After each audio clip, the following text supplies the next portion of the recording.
السلام عليكم ورحمة الله تعالى وبركاته، وصلى الله على سيدنا محمد وعلى آله وصحبه وسلم. مرحبا بكم ولادي وبناتي وأخواتاتي في جلسة أنس. نواصل دايما في طريقة فلاي لايدي لتنظيف المنزل والحصول على منزل أنيق ونظيف بأقل مجهود وأقل وقت. قلنا في الفيديو الأول والثاني أننا نظفنا التنظيف السطحي وبتضرب اللي دايما راهي نظيفة الحمد لله، ودخلنا أيضا في التنظيف العميق اللي هو نصف ساعة في الصباح ونصف ساعة في المساء. وإذا كنا بدينا بالمطبخ ما ننساوش طبعا حتى لاكويزينيير، يعني قال لاكويزينيير راهي وسخة، نص ساعة نعطيها نجبدها نقي من وراها نقيها ندير البرودوي خليها تشعل. إذا خلصت نص ساعة نعاود نرجعها لبلاصتها وانتهى الأمر. إذا بقات نص ساعة تقدري ديري معها حاجة واحدة أخرى معليش، المهم ما تفوتيش نص ساعة. إذا درنا التنظيف العميق ولله الحمد، واش تقول السيدة فلاي لايدي أيضا؟ تقول لك أنه في مساكننا أو في البيوت نتاعنا كل بيت عنده أماكن سمتها هي الأماكن الساخنة. وش معنى أماكن ساخنة؟ معناها بالخف تتكركب، بالخف تلم الفوضى. وتقول لك باللي الفوضى هذه قابلة للانتقال، يعني إذا خليت مثلا الفوضى في الصالون راح تروح للاكويزين، من اللاكويزين تروح وتبدأ تنتقل. فتقول لك هذه الأماكن الساخنة هذه كل وحدة تعرف دارها، لأنها تختلف حسب الفصلة تاع ديار.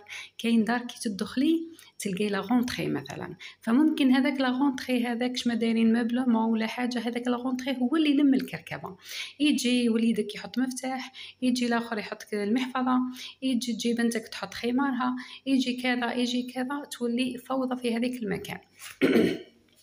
ممكن في منازل واحدة أخرى الأماكن الساخنة هي المطبخ، لأنه الناس يدخلوا على المطبخ، فالطابلة نتاع المطبخ هي المنطقة الساخنة. وكاين مثلا منازل واحدة أخرى الصالون، كي يدخلوا مباشرة على الصالون، فتولي الصالون هي المناطق الساخنة. فاش تقول لك أعرفي المناطق الساخنة في المنزل نتاعك. والمنطقة الساخنة راكي في دارك، راكي مهما كنتي يعني راكي جالسة ولا تتفرجي ولا راكي ديري في أي حاجة، دائما عينك على المناطق الساخنة. لما تشوفي انه الفوضى مازال بدات، وين بدات الفوضى، ما تعطيش الاماكن ساخنة اكثر من دقيقتان، يعني تنوضي بسرعة لهذيك المكان اللي راح حطوا فيه أماكن يعني أشياء ماشي في بلاصتها، تعطيها 2 دقائق ترجعي كل حاجة لبلاصتها، تمسحي المكان تنظفيه وانتهى الأمر. وهذا يكون باستمرار. إذا هذا ما عندوش وقت، هذا كل ما تلاحظي أنه فيه شيء غير في ماهوش في مكانه في منطقة ساخنة تعودي ترجعيها لبلاصتها.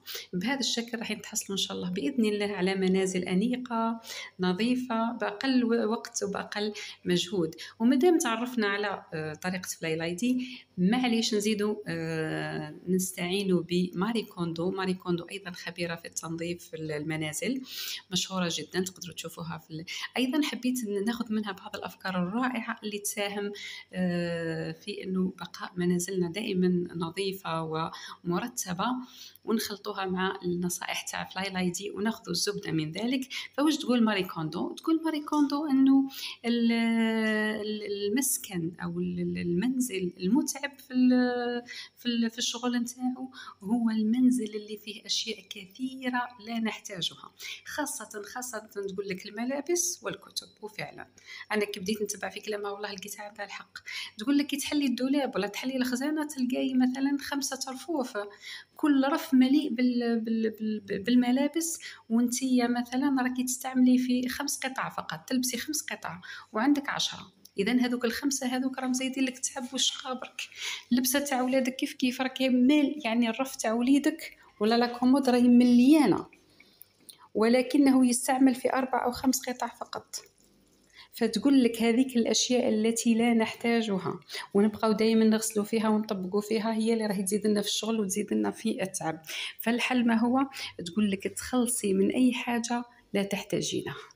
فاللي تعطينا مدة هي تقول لك اللباس اللي ما لبستيش عندك 6 أشهر ما راحش تلبسيه، ارميه ولا صدقيه اذا كان مليح.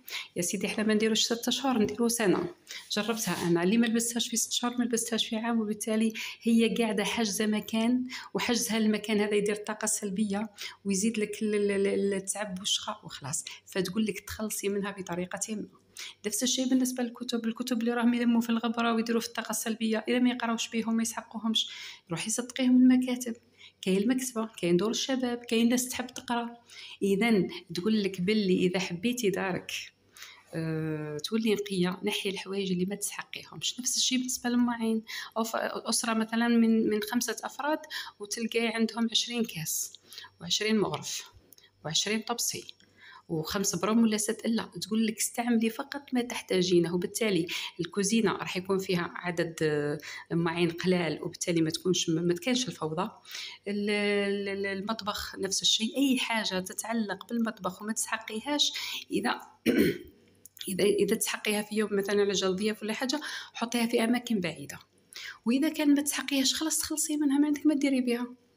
وهكذا المسكن تاعك راح يكون خفيف، والقضية تكون خفيفة، وتكون شغل بالدار يكون سهل جدا، ويبقى لك وقت لروحك، وقت لولادك، وقت لصلاتك، وقت لعملك إذا كنت عاملة خارج البيت أو داخل البيت، بلا ما يأثر هذا على نظافة البيت. إن شاء الله هذا الفيديو راح يعجبك، وإن شاء الله راكم استفدتوا كما استفدت أنا. إن شاء الله دياركم راهي دايما تشعل، وانتم دايما عندكم الوقت. وصلى الله على سيدنا محمد وعلى آله وصحبه وسلم. ما تنسوناش من صالح الدعاء، وما تنسوش تكتبوا في لي كومنتير صلاة على النبي. والسلام عليكم ورحمة الله تعالى وبركاته، وإلى فيديو مقبل إن شاء الله.